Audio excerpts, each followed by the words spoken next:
Welcome to the NBA Coast to Coast podcast brought to you by thelines.com.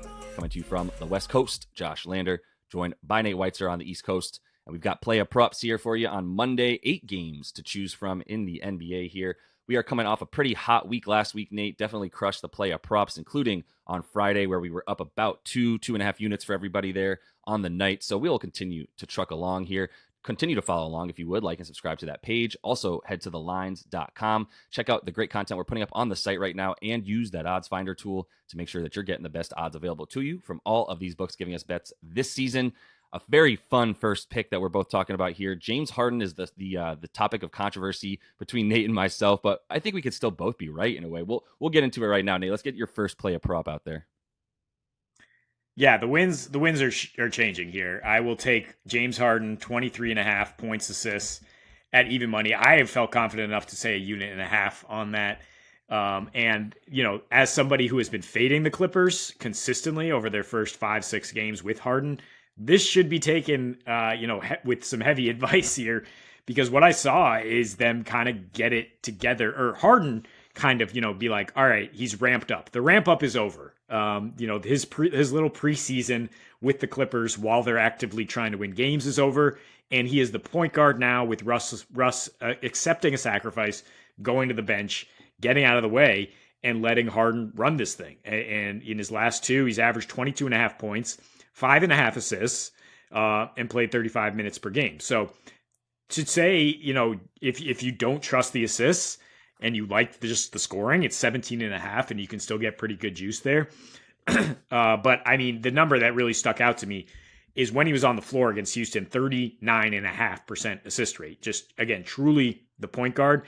It's still a lot of your turn, my turn with this Clippers team. I do trust Ty Lue, though, after getting the weekend, maybe a practice in during the weekend here, to get some more action here that gets people playing off Harden, to get more Norman Powell alongside him, shooters, Terrence Mann slashing, maybe get some pick and roll going with Zubac, which is how Harden gets most of his assists here. And we're talking about a Spurs team instead of a really good Rockets defense, a Spurs team that allows the most points, 4th most assists, 2nd most three-pointers, and just has a lot of really young guys who are athletic but don't understand team defense concepts. And maybe Devin Vassell's out.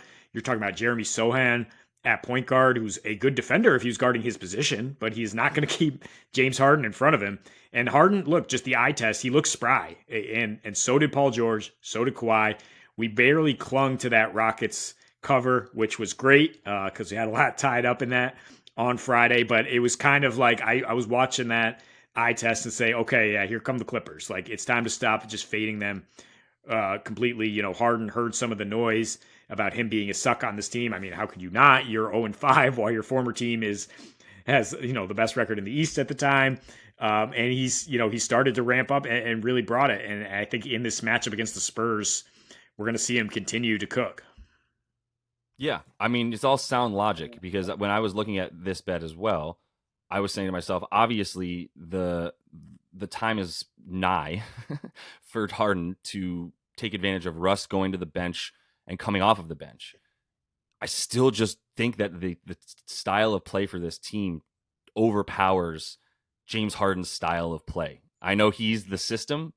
I don't think he's the system when it comes to a system that's been implemented in the Clippers team basically since Kawhi and PG got there. Like, their mantra is what it is. These two dudes don't require you to set them up to shoot. In fact, Kawhi would rather not have you set him up to shoot and just get the ball where he wants it in his spot and take his time to deliberate and get to the rim or pull up for a mid-range. So my first bet is James Harden under 7.5 assists. And as you mentioned, both of these bets can still hit because we would need Harden to get the points. But you like this bet a lot. I respect the confidence that you have putting basically twice as many units on it as I am. But I still just think the fact that he hasn't hit this number, obviously I'm not going to just rely on that, right? He's only hit 6 assists so far as his well, now he hit 7 against the Rockets, which is now his most on the team since he joined the Clippers. He has 10 potential assists per game. And this is what I keep coming back to, right? These numbers right here where he has 10 potential assists per game. Last game where Russ sat, he went up from 10 to 11.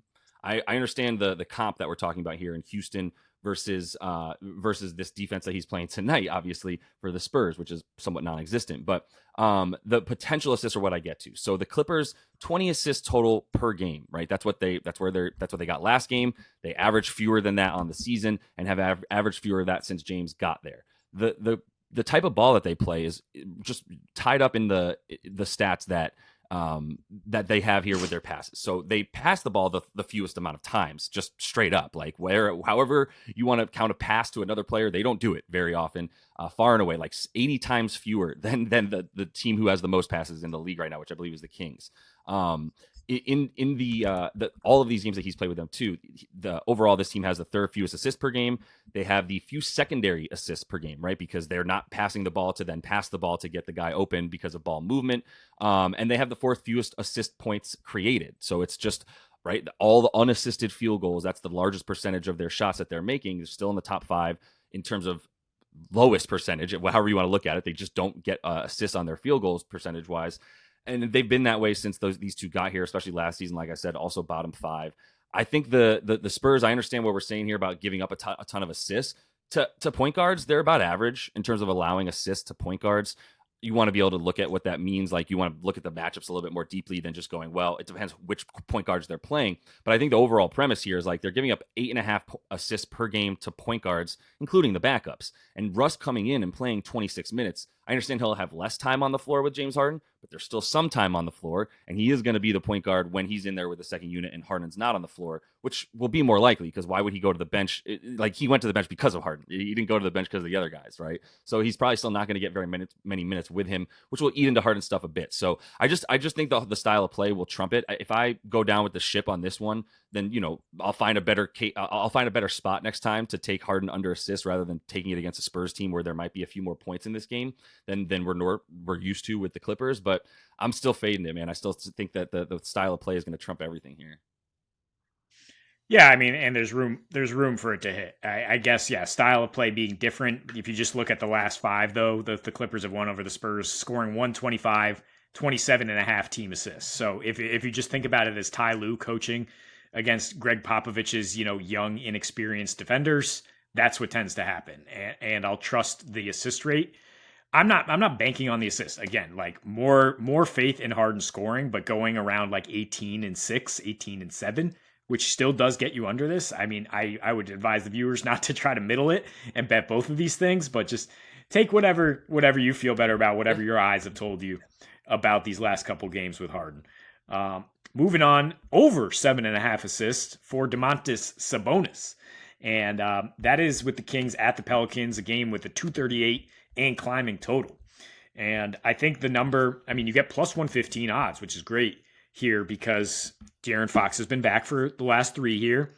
And Sabonis has gone from just a monster in terms of assisting, 24 assists his previous 2 before Fox came back, to just 6, and 7. So just under this total.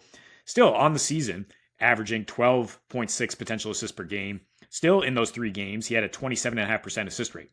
And the matchup to me is important because the Pels are playing fast and loose right now. And that's why you see the total all the way up here. It's a crazy difference from how they opened the season where they were scoring, they were having like 205 games. And now all of a sudden they're just lighting it up. But at the same time on the season now, they're allowing the second most 3-point attempts, third highest 2-point shooting, fifth highest assist to field goal ratio, and including 29.5 assists per game in their last 9. The Kings are 4th in assist to field goal ratio. They, with Fox back, I don't think it hurts Sabonis that much in the sense that the entire offense is elevated for the Kings. They average 10 more points per game the last 2 seasons with Fox, and there's a slight uptick in team assists per game. But, Sabonis has not scored much against the Pelicans and Jonas Valanciunas, which doesn't surprise me, but he has dimed up 11 dimes in consecutive meetings with Fox out there. We just saw Joker drop 18 dimes against Valanciunas and this line. Zion, not an off-ball defender. Is Brandon Ingram? Probably not either. Right now, the Pelicans front court, the reason they're giving up this high percentage inside the arc is because they're not watching these cutters. They're not defending the paint as a unit as much as you'd hope. And Sabonis, that's how he's going to get his dimes here, is just these quick passes on the interior. Yeah, it's a good find. It's definitely high. And you're getting the plus money for a reason. We're definitely attacking assists here as well. I noticed, but I'm with it. It's like I said, if you feel good enough about it, then take it because you get the juice. And the 8 is high. Like I like a 7 for some reason. Obviously, a 6 would make me feel even better. But this is a team that there's a correlation between his assists and the way that the Pellies play defense, which lately has been non-existent. To your point, which was a little bit surprising to see. Obviously, they've been playing teams like the Mavs, but similar style of play here to what we're talking about in terms of pace and all that. So yeah, I'll let you have that one for sure. I'm gonna finish up with assists as well and talk about Giannis and take a little bit of a ladder for Giannis. So his core line is really low at 5+ assists, but that's because it's at like minus 140 if you can wherever you can still find that. If you have to just ladder it up from 6 and 7 and stay there because there's no more fives available to you, I understand that as well. But I laddered this a little while ago, so like last night, so I can make sure I got it at these prices. But the 5+ assists is minus 140 on DraftKings. 6 assists gets you 135, and the 7+ assists gets you plus 265. So there's a couple things going on here. The tides are also turning in Milwaukee in terms of their style of play. These guys are getting it together a little bit. It's a lot less, all right, Dame, you figure it out and score, or Giannis will figure it out and score. It's not quite as much of that anymore. Giannis's potential assists have gone way up. So for the first 9 games of the season, Giannis was looking at about 8.2 potential assists per game. He just wasn't really in that facilitator role at all. They were clearly trying this. Giannis is the pick and roller, and Dame is the ball handler, and we'll see how it goes from there. And Giannis never got the ball in good position at that point. The last 3 games, things have changed, and one of those Dame missed, but the other 2 he was in there for. And I think he saw Giannis doing stuff when he wasn't on the floor that he's going to let him do moving forward. Because in the last 3 games, Giannis is up to 14.5 potential assists per game. They've been playing some more fast-paced teams. So in the last 3, he played Chicago once, only had 2 assists in that one. Really good defensive team, limits assists a ton, choppy style of play. Then you're talking about playing Charlotte and Dallas, similar styles of play, awful defense. 9 assists in 28 minutes versus Shah, and then 7 assists in versus Dallas as well in the last one where he played 37 minutes or so. In his last 5 versus Washington, this is the other part of the bet. The main point is his assists are going up because his attempt at assisting is going up. And he's playing Washington, who plays a style of play against him that is going to require him to kick it out when he can't take 3 guys on, because he can take 3 guys on actually on this Wizards team when he's going to the basket. When Kyle Kuzma is your power forward, it's going to be some trouble. And Gafford's been very good for them at times, but it's still not like he's going to be able to stop Giannis down low. In his last 5 over the last couple seasons versus them, almost 9.5 assists per game. He's had 5+ in all of those, and he's had 7+ in his last 4 of these matchups. Washington double teams him. He and collapses down onto him.